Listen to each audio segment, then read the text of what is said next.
Nouveau cours sur la représentation des molécules. Tout d'abord, qu'est-ce que c'est qu'une molécule?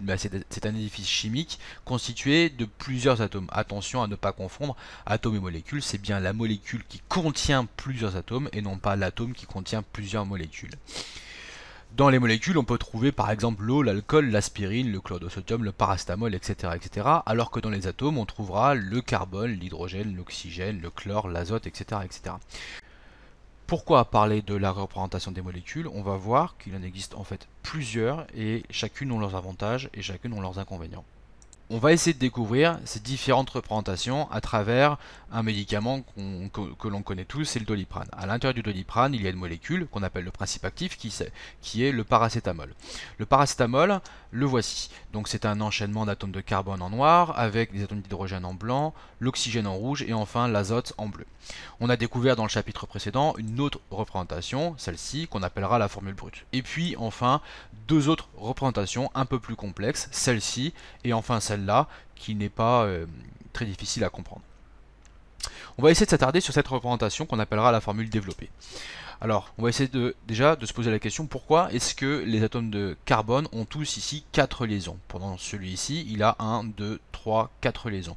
Pourquoi l'atome d'azote a-t-il 3 liaisons? Pourquoi l'atome d'oxygène a-t-il toujours 2 liaisons? Et pourquoi l'atome d'hydrogène a-t-il toujours une seule liaison?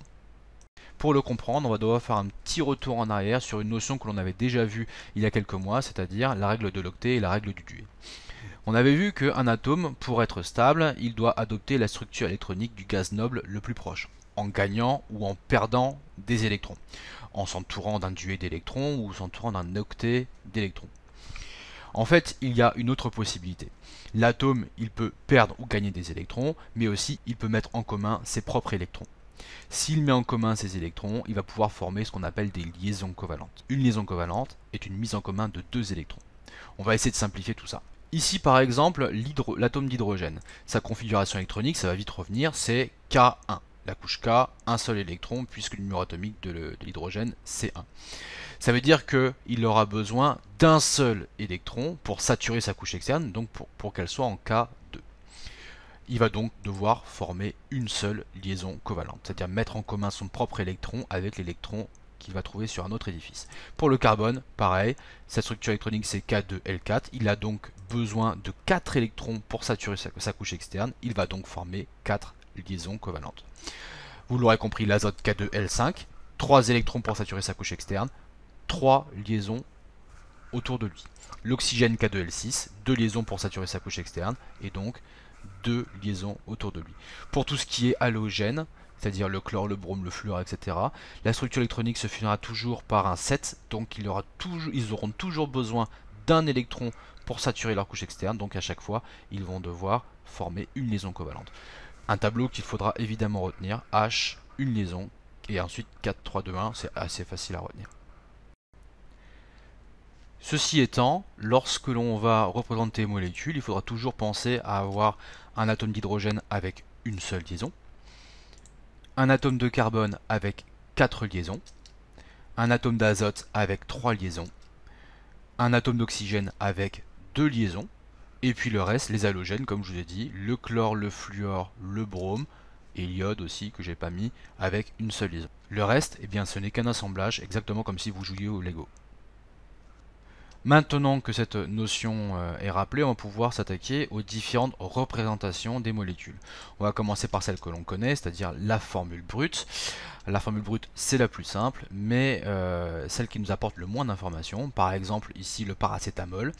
Le paracétamol, sa formule, c'est C8H9NO2, c'est-à-dire qu'on sait qu'il y a 8 atomes de carbone, 9 atomes d'hydrogène, 1 atome d'azote, 2 atomes d'oxygène, mais on ne sait pas du tout comment ils sont agencés les uns par rapport aux autres. Donc, certes, elle rend compte du type et du nombre d'atomes de la molécule, mais l'inconvénient principal, c'est qu'on ne apprend absolument rien sur la forme, ni sur les liaisons dans la molécule.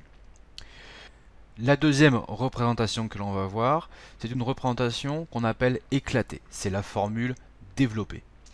Alors ici, absolument tous les atomes vont se représenter. Toutes les liaisons entre les atomes sont représentées.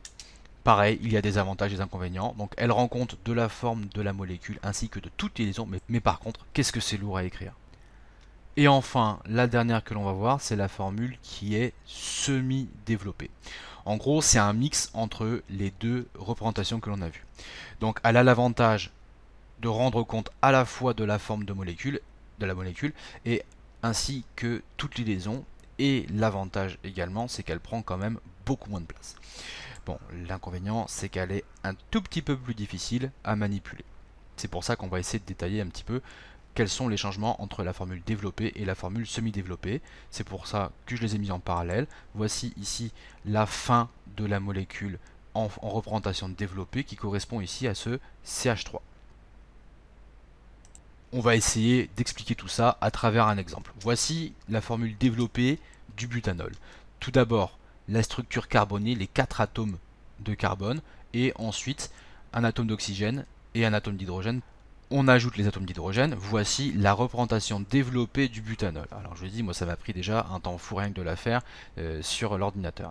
Donc on va essayer de la simplifier en utilisant cette fois la formule semi-développée. Qu'est-ce qui change? Les liaisons carbone-hydrogène disparaissent et on regroupe les 3 atomes d'hydrogène en un seul, en indiquant bien le 3 qui veut dire qu'il y a bien 3 atomes d'hydrogène. La formule semi-développée sera donc celle-ci. CH3, CH2, CH2, CH2OH. On peut également vérifier que chaque atome a bien le bon nombre de liaisons, puisque cet atome de carbone-là est bien relié à l'autre atome de carbone voisin et possède bien 3 liaisons carbone-hydrogène, et c'est la même chose pour chacun des autres atomes.